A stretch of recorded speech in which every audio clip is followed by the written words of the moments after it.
वमा खलक़तुल जिन्न वल इंसा इल्ला लियअबुदून।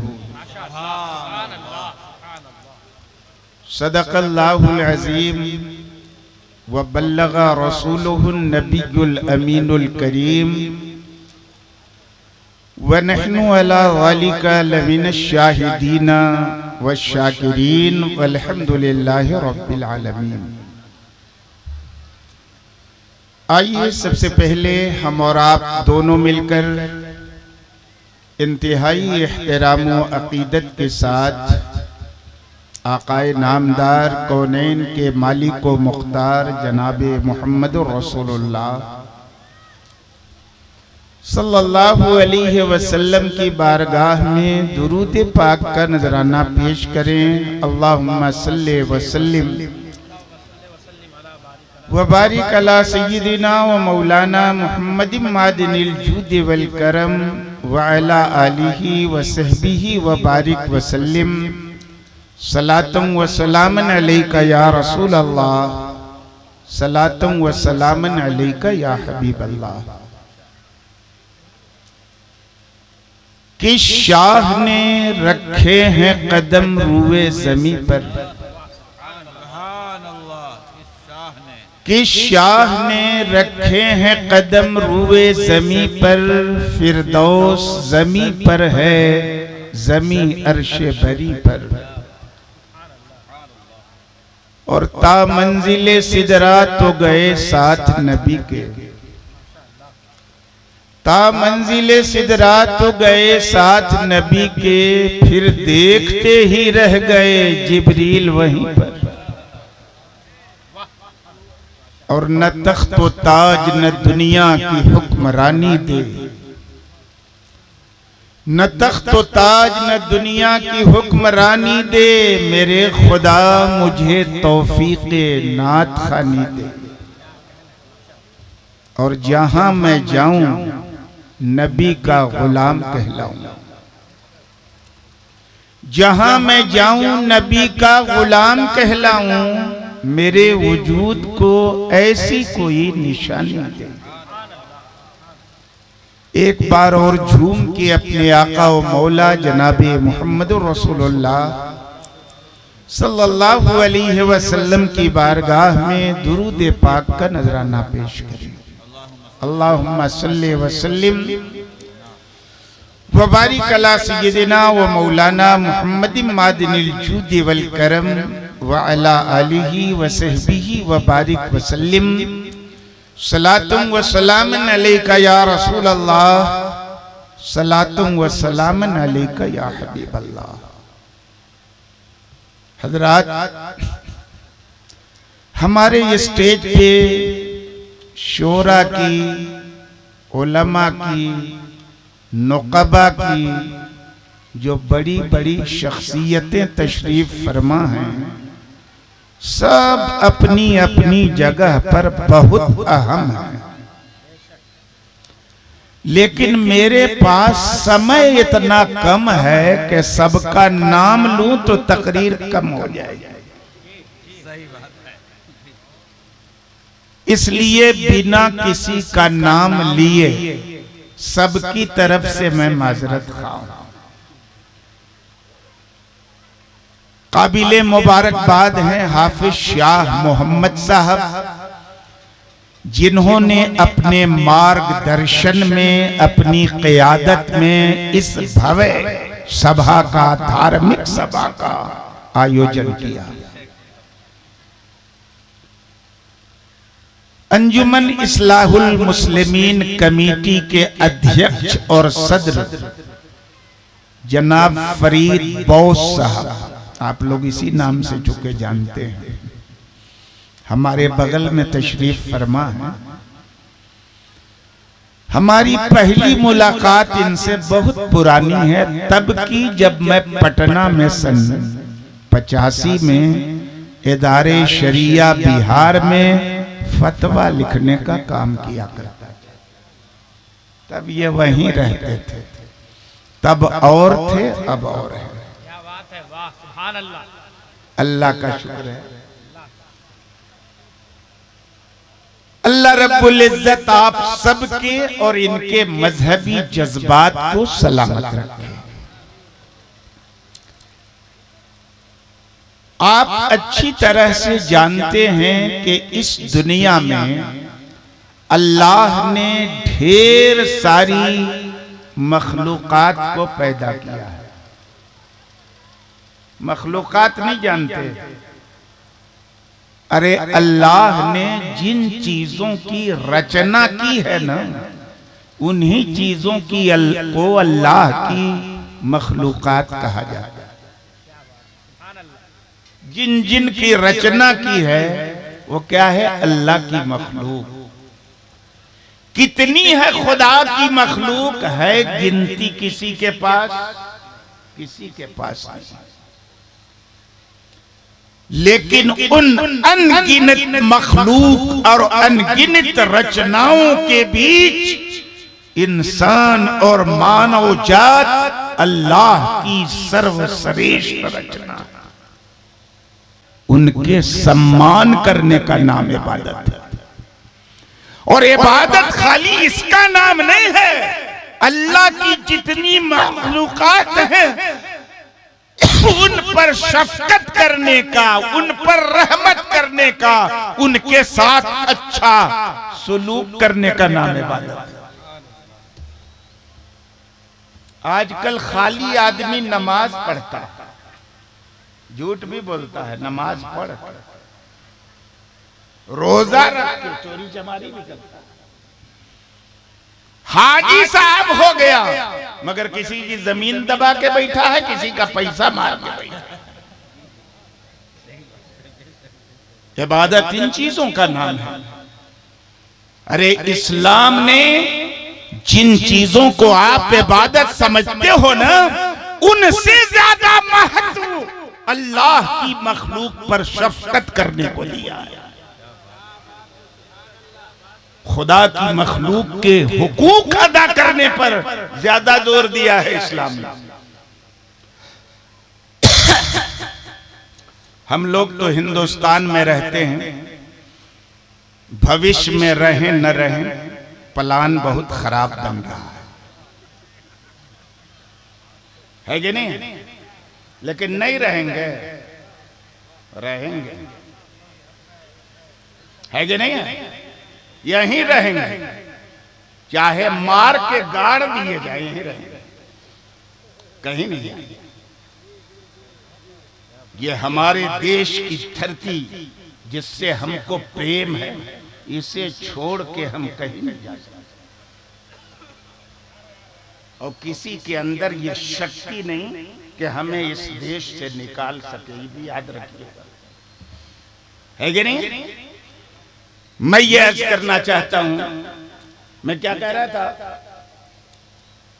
मखलूकात के साथ अच्छा सुलूक करना ये इबादत से भी अहम है इस्लाम की नजर में,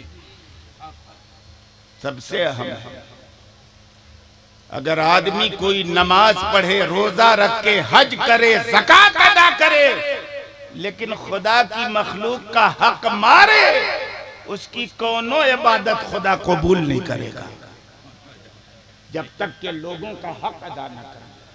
हुकूकुल इबाद की बड़ी अहमियत है इस्लाम की नजर में। तो हम लोग तो इस देश में रहते हैं ना, सनातन धर्म के लोग भी इसमें हैं, और आप लोग जानते हैं सनातन धर्म का मूल मंत्र क्या है?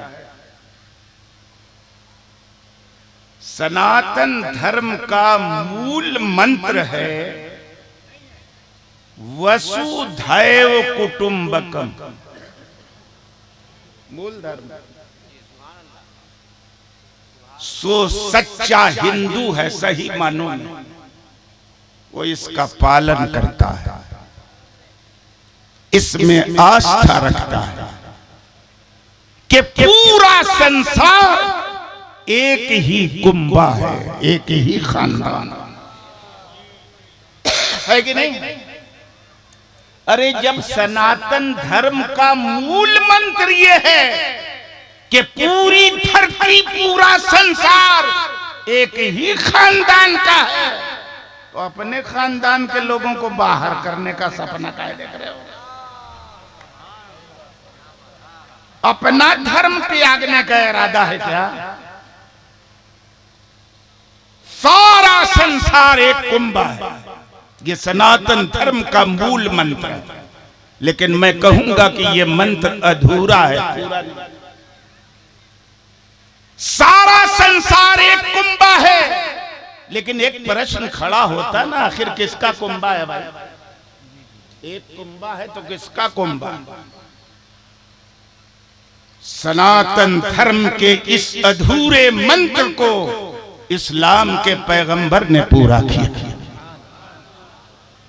हमारे पैगंबर फरमाते हैं, अल खल्क़ु कुल्लुहुम अयालुल्लाह, अल्लाह की सारी मखलूकात अल्लाह का कुंबा।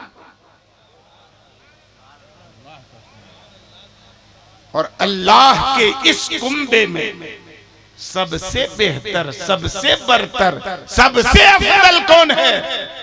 जो सबसे ज्यादा नमाज पढ़ता है, सबसे ज्यादा रोजा रखता है, सबसे ज्यादा हज करता है 14 बार। हज का रिकॉर्ड तोड़ के उसी धर्रे पे चल, वही रफ्तारे बेढंगी जो पहले थी वो अब भी है। मैं करना चाहता हूं, ये सब करके भी चूंकि बंदों के हुकूक अदा नहीं कर रहे। कौन है सबसे बेहतर? इस्लाम क्या कहता है? पैगंबर फरमाते हैं, वह खैरु खल्क़िल्लाह अनफ़अहुम लिअयाली, अल्लाह की मखलूकात में सबसे अच्छी मखलूक वो है जो अल्लाह की मखलूक को सबसे ज्यादा लाभ पहुंचाए। वो सबसे अच्छी है कि नहीं है?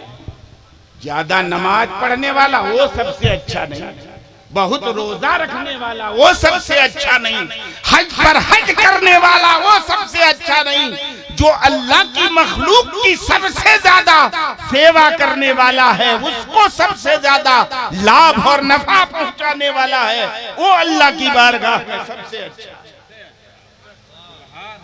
है कि नहीं? तो मानव जात की सेवा कहिए या जन सेवा कहिए, खिदमते खल्क कहिए, इसकी अहमियत इस्लाम की नजर में सबसे ज्यादा है।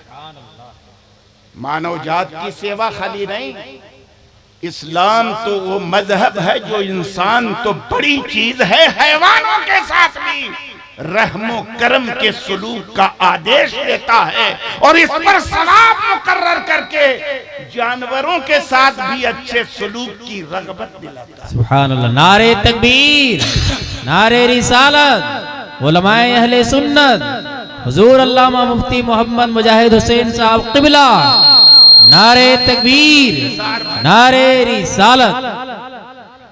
निसार भाई जानते कौन है? अरे बहुत पुराने आदमी हैं।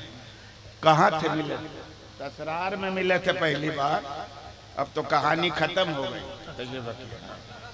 4 मई को कहानी खत्म है, अब मैं कुछ नहीं बोलता, सब ठीक ठाक है, बाकी सब खैरियत है, खत्म हो गया है कि नहीं? तो जो अल्लाह की मखलूक की सबसे ज्यादा सेवा करे, सबसे ज्यादा खिदमत करे, वो सबसे अच्छा है खुदा की नजर में। इंसान तो सर्वश्रेष्ठ रचना है उसकी। कुकुर तो जानते होंगे है कि नहीं?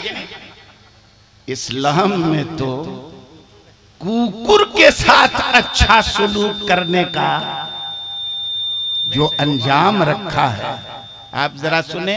बुखारी शरीफ कुरान के बाद सबसे ऊंची किताब मानी जाती है इस्लाम में, बुखारी शरीफ। बेशक बेशक, ये नबी की बातों का मजमुआ है। नबी हमारे पैगंबर ने जो बातें इरशाद फरमाई, जो की, उनका मजमुआ है ये बुखारी शरीफ। उसमें एक हदीस है सरकार की, ओरिजिनल अरबी पढ़ दूं तो ज्यादा सवाब मिलेगा आपको, वैसे ट्रांसलेशन से काम तो चल ही जाएगा। लेकिन नबी की जबान से जो अल्फाज निकले हैं ना, वो सुनिएगा तो ईमान ताजा हो जाएगा, है कि नहीं? हमारे पैगंबर ने एक बार इरशाद फरमाया, गौर से सुनिएगा, गुफिरत ले इमराअतिन मुमिसतिन मर्रत बिकल्बिन अला रअस रकीकी यलहस कादा अन यक़तुलहुल अतश फनज़त खुफ़हा व औसक़तहु बिखिमारिहा व नज़अत लहुल मा फगुफिरत बिज़ालिक। एक लूज कैरेक्टर औरत थी, कोठे वाली, पापी औरत, बदकार औरत, वो एक कुएं के पास से गुजरी। गौर से सुनिएगा, बुखारी की हदीस, कुएं के पास से गुजरी। कुएं के मंडेर पे एक कुत्ता था और कुत्ता प्यास से जबान निकाले हुए थे और इतनी शिद्दत की प्यास थी उस कुत्ते को कि अगर थोड़ी देर उसको पानी न मिलता तो उसकी जान चली जाती। ये बदकार औरत वहां से गुजरी। उसने जब कुत्ते की ये हालत देखी तो उसके दिल में रहम पैदा हुआ। उसने क्या किया, अपना मोजा उतारा। ये नायलन वाला नहीं, इसमें तो पानी रुकता नहीं है। अरब में जो मोजे पहने जाते थे चमड़े वाले, कि उसमें पानी रुक जाएगा, वो मोजा उतारा, अपने दुपट्टे से उस मोजे को बांध दिया, यानी दुपट्टे को रस्सी बनाया और मोजे को बाल्टी बनाया और उसके बाद कुएं से पानी निकाल के कुत्ते को पिला दिया। सुभान अल्लाह। हमारे पैगंबर फरमाते हैं, अपनी इस मामूली मखलूक के साथ इस पापी औरत के इस अच्छे सलूक से अल्लाह इतना खुश हुआ कि उसके सारे पापों पे पर्दा डाल के मगफिरत फरमा दी जन्नत। नारे तकबीर, नारे रिसालत, मजहबे इस्लाम, पैगामे इस्लाम, नारे तकबीर। तो सहाबा को बड़ी हैरत हुई, बड़ी हैरत। कुकुर जैसी मामूली मखलूक, इसकी प्यास बुझा दी इस पापी औरत ने। अल्लाह ने उसके सारे पापों को नजरअंदाज करके माफी का परवाना दे दिया। सहाबा ने अर्ज किया, या रसूल अल्लाह, इन्ना लना फिल बहाई में अजरा। या रसूल अल्लाह, जानवरों के साथ भी अच्छा सलूक करने में हमको सवाब मिलेगा? तो हमारे पैगंबर ने इरशाद फरमाया, इन्ना फी कुल्ले साते कबीदिन हर्रा सदाका। अरे बात खाली कुत्ते की नहीं है, जो जानवर भी गर्म जिगर रखता है उसके साथ अच्छा सलूक करोगे तो अल्लाह सवाब अता फरमाएगा। माशाअल्लाह। बहुत सारे लोग चींटियों के बिल में शक्कर डालते है कि नहीं? तो चींटी खाती है तो उसको अच्छा लगता है कि नहीं? आपको सवाब मिलेगा कि नहीं मिलेगा? नहीं मिलेगा। गर्मी के महीनों में बहुत सारे लोग जिनके दिलों में पत्थर, अंदर पत्थर नहीं है, दिल है, वो चरिंदों परिंद के लिए किसी बर्तन में पानी रख देते। जब पानी की किल्लत होती है, परिंदों को कहीं पानी नहीं मिलता, प्यास बुझाने के लिए रख देते हैं। ये परिंदों के साथ अच्छा सलूक है कि नहीं? इस्लाम के मुताबिक अगर तुम परिंदों के साथ हुस्न सलूक करोगे तो सवाब मिलेगा कि नहीं मिलेगा? तो इन मामूली मखलूकात के साथ जब अच्छे सलूक का इतना अच्छा अंजाम अल्लाह बयान फरमाता है, अल्लाह के रसूल बयान फरमाते हैं, तो ओ मानव जात जो खुदा की सर्वश्रेष्ठ रचना है उसके साथ अच्छा सलूक करोगे, उसकी सेवा करोगे तो खुदा कितना सवाब अता फरमाएगा। सुभान अल्लाह, माशाअल्लाह, है कि नहीं? एक सहाबी ये रसूल ने हमारे पैगंबर से पूछा, कहा या रसूल अल्लाह अय्युल आमाल अहब्बु इलल्लाह, खुदा की बारगाह में सबसे प्यारा अमल कौन सा? कहा इदखालु सुरूर फी कल्बिल मुमिन, ईमान वाले के दिल में खुशी डाल देना ये अल्लाह की बारगाह में सबसे प्यारा अमल है। बेशक, सुभान अल्लाह, सुभान अल्लाह, सबसे प्यारा, माशाअल्लाह, सुभान अल्लाह। तो जब किसी मोमिन के दिल में खुशी डालना ये खुदा की बारगाह में सबसे प्यारा अमल है, तो किसी मुसलमान को तकलीफ पहुंचाना ये सबसे नापसंदीदा अमल है खुदा की बारगाह। ऐसी बात करो जिससे दूसरे का दिल प्रसन्न हो जाए, है कि नहीं? ऐसी बात करो कि दूसरा खुश हो जाए, ऐसी बात न करो कि दूसरे को तकलीफ पहुंचे, है कि नहीं?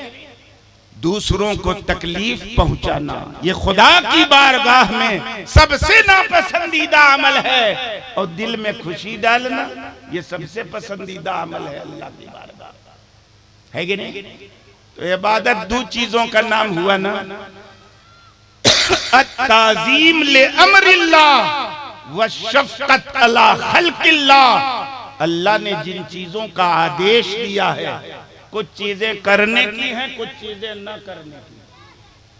आदेश दो तरह का है ना, कुछ चीजों के करने का आदेश है, नमाज पढ़ने का आदेश है, ज़कात अदा करने का आदेश है, रोजा रखने का आदेश है, हज करने का आदेश है, और शराब छोड़ने का आदेश है, जुआ छोड़ने का आदेश है, चोरी चमारी छोड़ने का आदेश है, छल कपट कीना हसद जलन इन सारी चीजों को छोड़ने का आदेश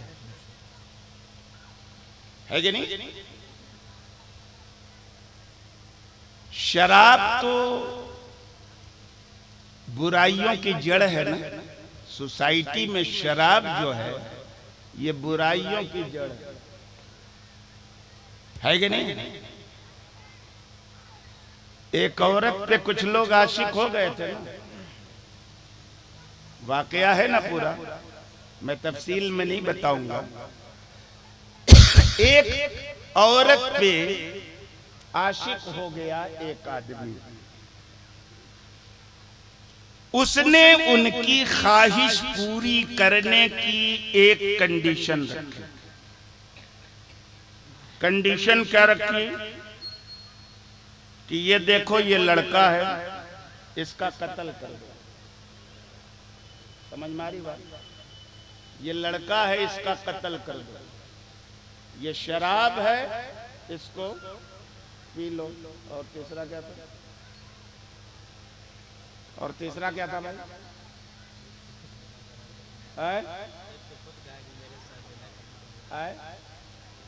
तो क्या कंडीशन रखी? दो, शराब पी लो या कत्ल कर दो। तो इन लोगों ने सोचा कि अगर कत्ल करेंगे तो कत्ल करना ये महापाप। एक आदमी दूसरे आदमी का मर्डर करता है तो इस्लाम की नजर में ये इतना बड़ा पाप है कि वो आदमी एक इंसान का नहीं, पूरी मानवता का कातिल। एक आदमी का कोई कत्ल कर दे।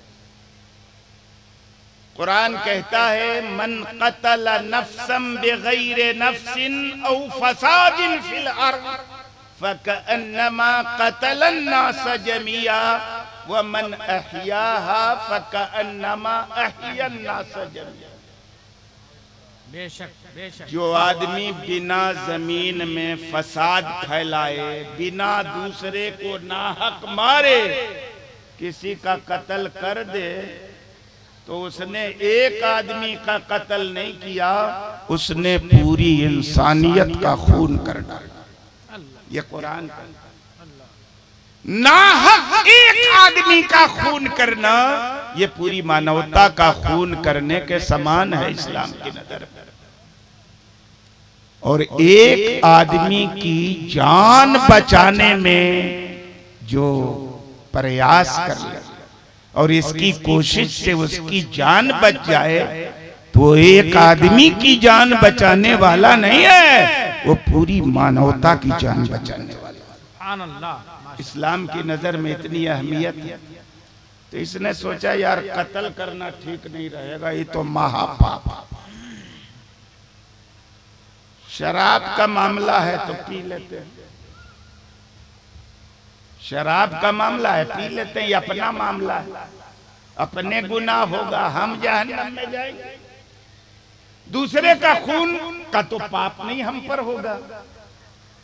तो उसने क्या किया, शराब पी ली। और शराब पी लिया तो फिर औरत ने कहा कि अभी नहीं, बच्चे का कत्ल करो। तो शराब से तो अकलें खत्म हो जाती है। शराब कहते ही हैं इस्लाम में उसको जो अक्ल को खत्म कर दे। जो आदमी शराब पीता है उसकी अक्ल खत्म हो जाती है।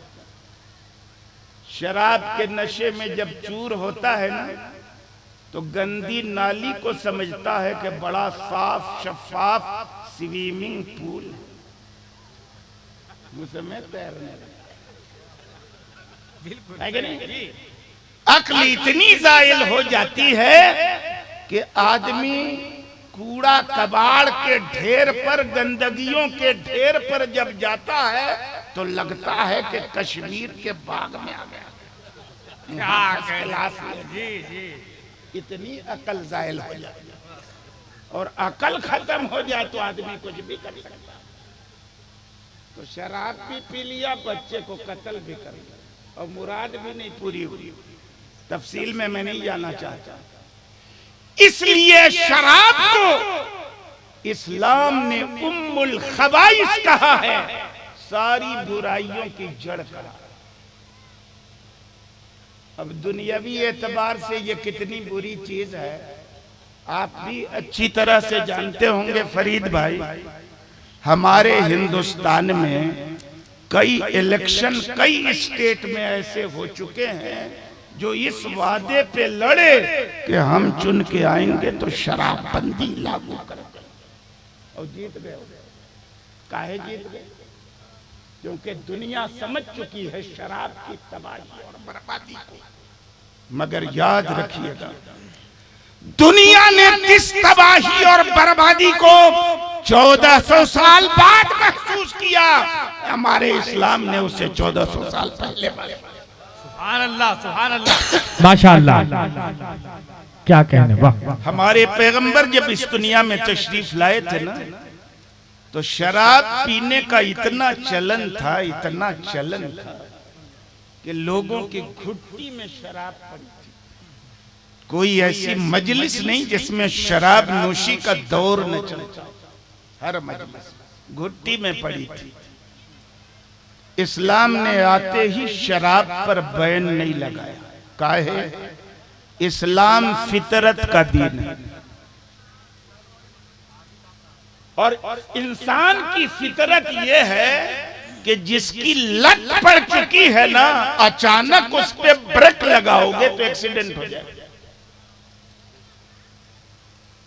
भाई 100-200 किलोमीटर की स्पीड से वो वंदे भारत ट्रेन नहीं चली, 130 किलोमीटर वाली। अगर 130 किलोमीटर की रफ्तार में ट्रेन हो और स्पेशल ब्रेक लगा दे तो डीरेल होना तय है, हादसे का शिकार हो जाए। जी बेशक।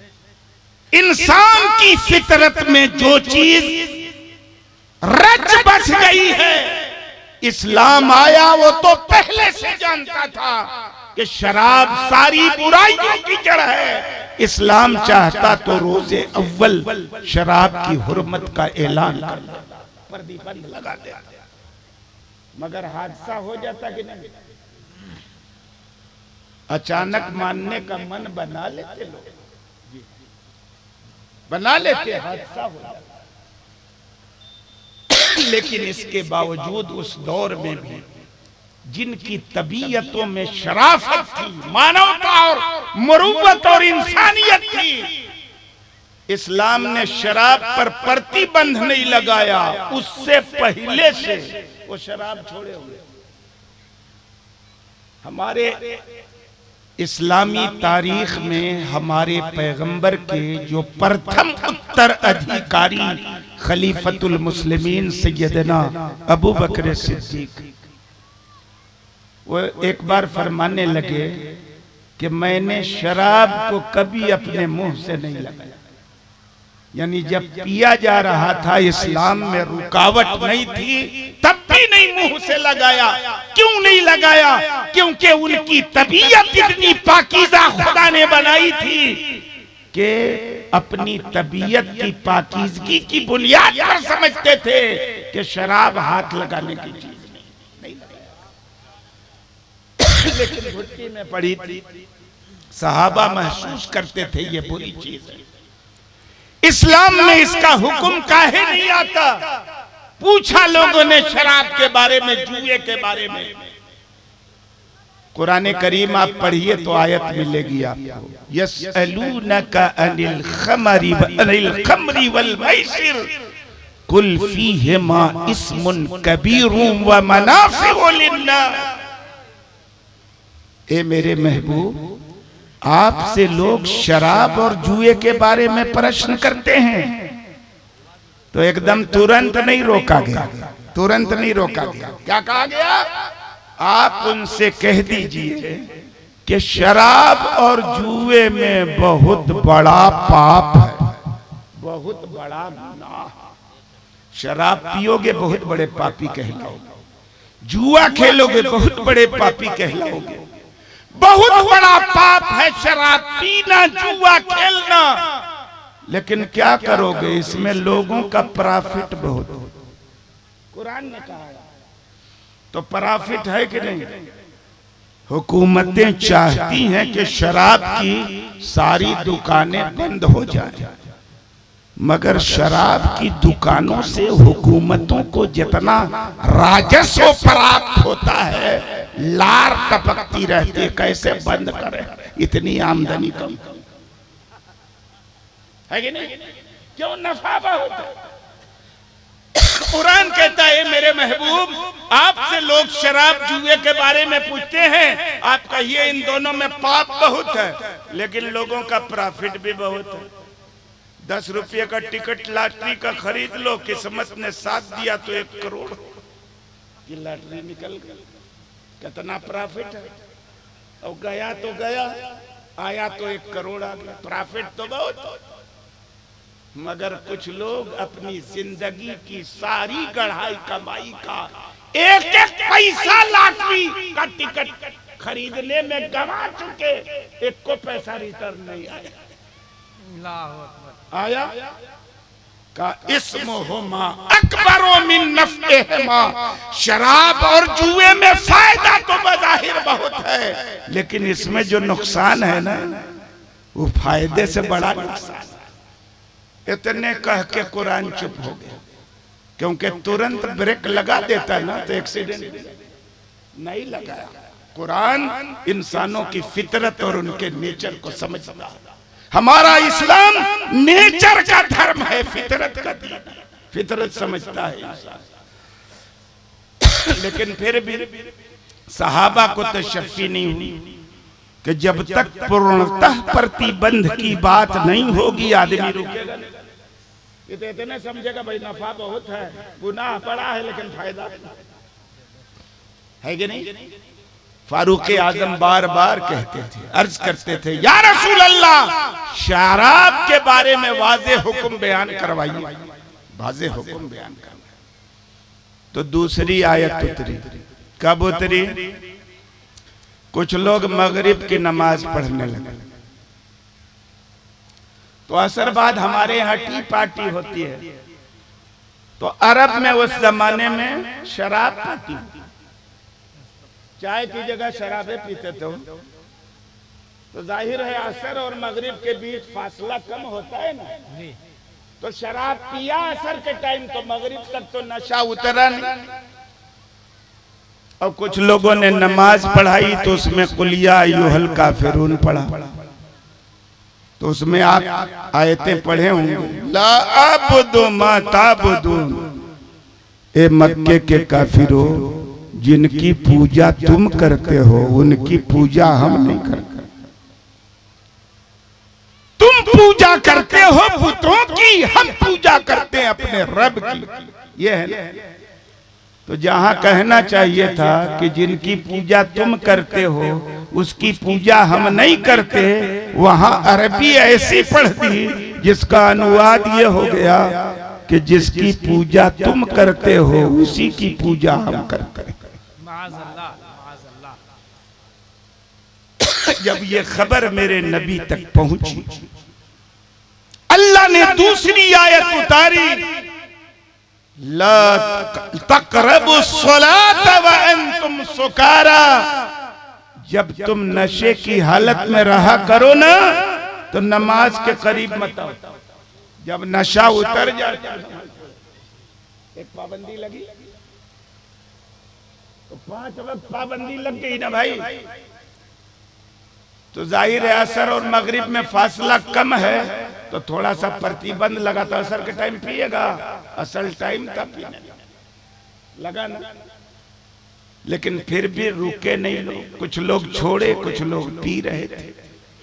शराब पर तो 100% पाबंदी लगानी थी इस्लाम।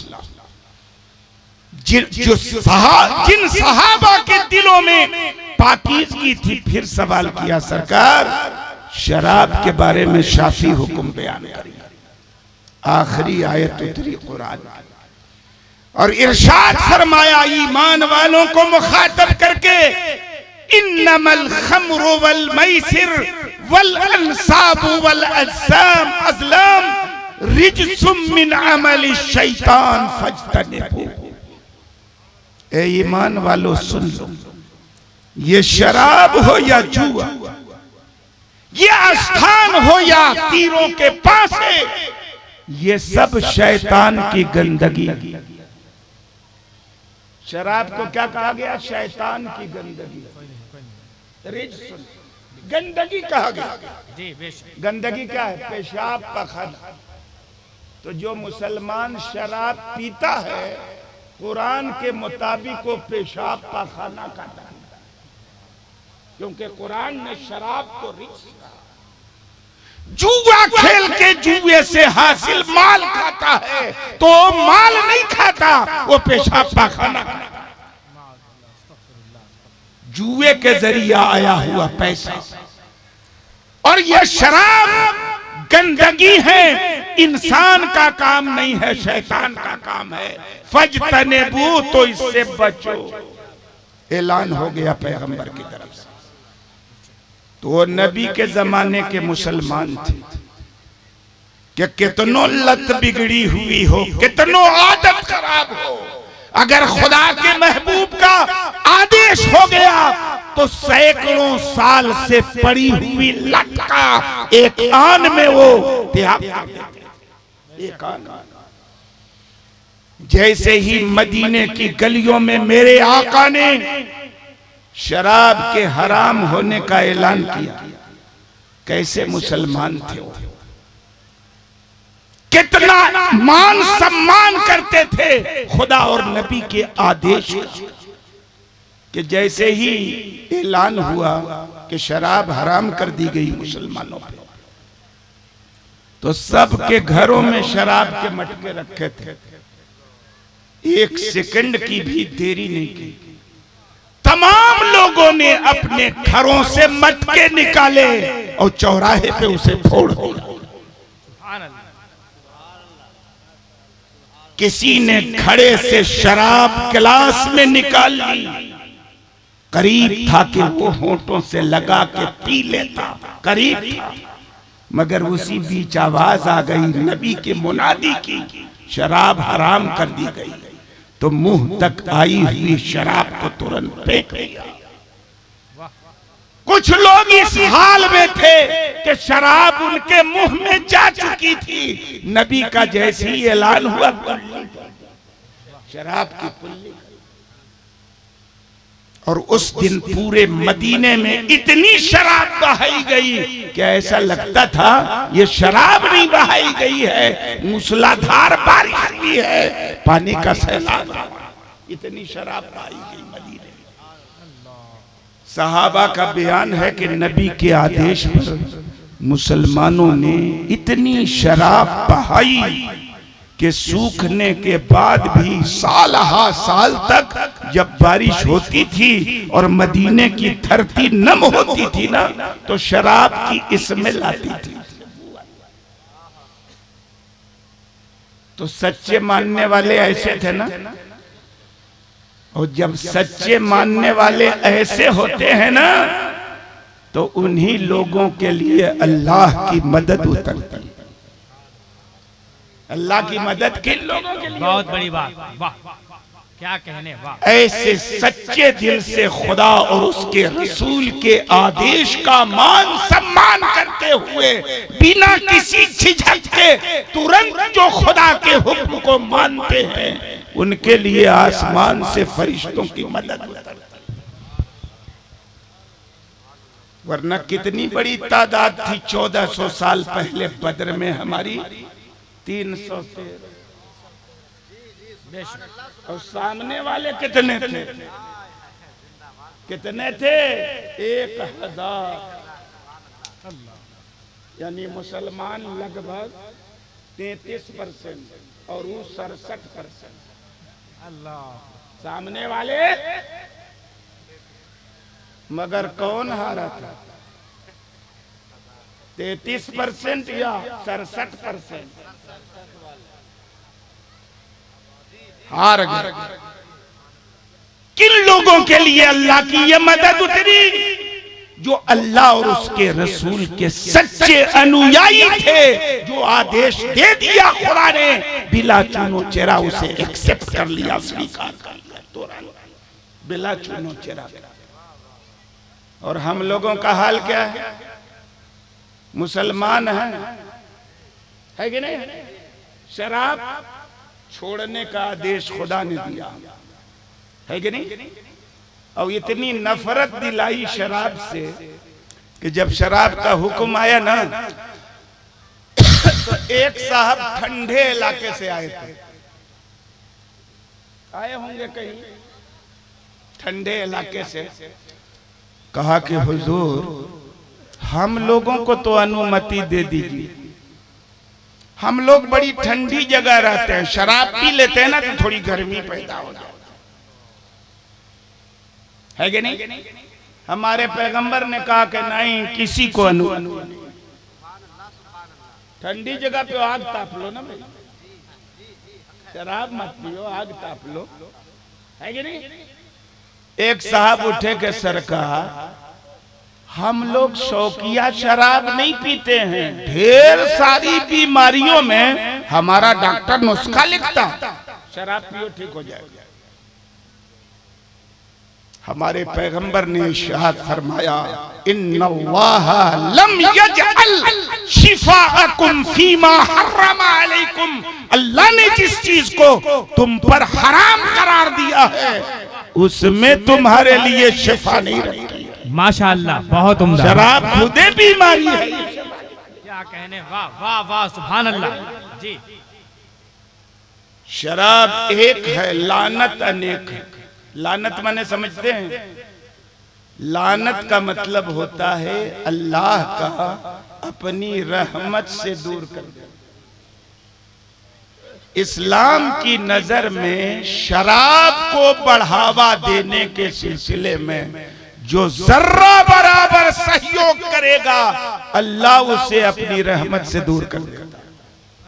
हदीस है पूरी हमारे पैगंबर की, लअनल्लाहुल खम्र व शारिबहा व साकी व बाइयहा व मुब्ता व आसिरहा व मुतसिरा व हामिलहा वल महमूलता इलैहा। कहा कि शराब को खुद अल्लाह ने अपनी रहमत से दूर कर दिया, तो तुम उसके करीब जाओगे तो तुम भी दूर हो जाओ। तुम खुदा की रहमत के करीब जाओ, शराब के करीब मत जाओ। अगर शराब के करीब गए तो खुद अपनी आप को खुदा की रहमतों से दूर कर लिया। तब काहे उम्मीद करोगे कि कौनो वबाल तुम पर आ जाए तो अल्लाह की रहमत बरसे। तुमने तो खुद अपने आप को खुदा की रहमतों से दूर कर लिया। का शराब को खुदा ने अपनी रहमत से दूर कर दिया। जो शराब पीता उसको भी खुदा ने अपनी रहमत से दूर कर दिया। जो शराब पिलाता है उसको भी खुदा ने अपनी रहमत से दूर कर दिया। जो शराब बेचता है उसे भी खुदा ने अपनी रहमत से दूर कर दिया है। जो शराब खरीदता है उसे भी खुदा ने अपनी रहमत से दूर करता है। और जो शराब बनवाता है फैक्ट्री में ऑर्डर देके उसको भी खुदा ने अपनी रहमत से दूर कर दिया है। और जो बनाता है उसको भी रहमत से दूर कर दिया है। और बनने के बाद शराब की जो ट्रांसपोर्टिंग करता है, अपनी गाड़ी से ढो के दुकान दुकान पहुंचाता, उसको भी खुदा ने अपनी रहमत से दूर कर दिया। और जहां ढो के ले जाता है ना वल महमूलता इलैहा, उसको भी खुदा ने अपनी रहमत से दूर कर दिया। शराब एक है मगर लानतें न जाने कितनी है कि नहीं। मैं अर्ज करना चाहूंगा, आज हमारी मुस्लिम सोसाइटी में बड़े अफसोस की बात, शराब का चलन बढ़ रहा। आम पहले हम लोग बचपन में कभी सुनते नहीं थे कि हमारे देहात में कोई आदमी शराब पीता, कभी सुनते थे।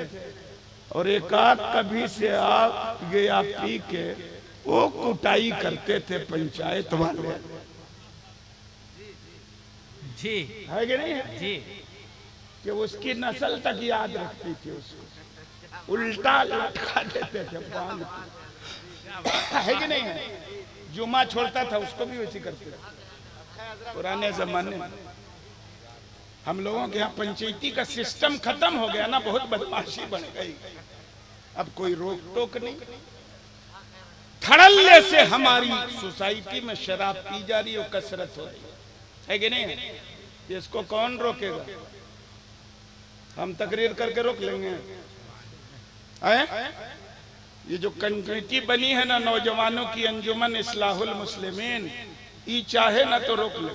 जी जिंदाबाद, नारे तकबीर, नारे रिसालत। दूसरी जगह न रोक सके, यहाँ भी जरूर रोक लो अगर ये नौजवान कमेटी चाह ले, है कि नहीं है। तो हम तो नौजवानों से भी गुजारिश करेंगे कि आप खाली ये जश्न गौसुल वरा या जश्न ईद मिलादुन नबी खाली मुनक़िद। नारे तकबीर, नारे रिसालत, फैजान हुजूर सिराजे मिल्लत, खतीब आज़म हिंदुस्तान हजरत अल्लामा गुलाम रब्बानी नश्तर इलाहाबादी। नारे तकबीर, नारे रिसालत, नारे तकबीर। माशाअल्लाह खतीब आज़म हिंदुस्तान हजरत अल्लामा गुलाम रब्बानी साहब क़िबला नश्तर इलाहाबादी, जिनका इंतजार बहुत ही देर से आप कर रहे थे, तशरीफ ला चुके हैं। जो बाहर दूर में जो खड़े हैं हजरात, उनसे मेरी गुजारिश है कि करीब तशरीफ ले आए। माशाअल्लाह इधर आ गए। अच्छा, अब क्या बताया जाए, जलसे में खींचा तानी बहुत हो जाती है। मैंने भी अनुमति देती थी कि मौलाना साहब की तकरीर पहले करा दी जाए। खतीब लासानी हजरत मौलाना गुलाम रब्बानी नश्तर इलाहाबादी यहाँ तकरीर करके इनको फ्लाइट पकड़ के बेंगलोर जाना, शाम को वहां तकरीर करनी। लेकिन जलसे वाले इनको यहाँ से रांची तक छोड़ने को तैयार तो हो गए, लेकिन मुझसे तकरीर पहले कराने के लिए राजी नहीं। तो हम भी मजबूर हो गए, क्या करें। तो बातें तो बहुत थी, इस्लाह मुआशरा के ताल्लुक से, लेकिन वक्त चूंकि कम है, अपनी गाड़ी से जाने के बाद भी वक्त कम है, तो मेरी इस कम ही गुफ्तगू को हम समझ लीजिए शायद 1 घंटा हो भी गया कि कुछ ज्यादा ही हो गया, कम हुआ है। अच्छा हाँ कम हुआ है। अब्दुल सलाम साहब लंबा पढ़ दिए ना, और अभी फरमाइश वाला भोजपुरी बाकी है उनका, तब इतना लंबा पढ़ दिए। खैर अब मौका मिलेगा कभी फिर, जाड़े के अलावा गर्मी की रात में, तब इंशाअल्लाह आएंगे। रानी चेरी में ये दूसरा इत्तेफाक है मेरा जिंदगी का, तीसरा भी हो जाएगा निकट भविष्य में इंशाअल्लाह, फरीद बोस अगर चाहेंगे तो। अल्लाह रब्बुल इज्जत हमें हमारी इस मुख्तसर सी गुफ्तगू को कबूलियत के शरफ से नवाजे, और अल्लाह ने हमारी पैदाइश का जो मकसद रखा है क्या, इबादत, उसको आप समझिए। 2 चीजों का नाम है इबादत। नंबर 1 अल्लाह के आदेश का मान सम्मान करना, और नंबर 2 अल्लाह की मखलूक पर शफकत और रहमो करम करना। इन दोनों चीजों के मजमूए का नाम इबादत है। ये दोनों जो अदा करता है वो अल्लाह का सच्चा पुजारी, सच्ची परस्तिश करने वाला और सच्चा इबादत गुजार है। तूफान अश्क लाने से चश्म फायदा, 2 बूंद भी बहुत है अगर कुछ असर करे। आमीन।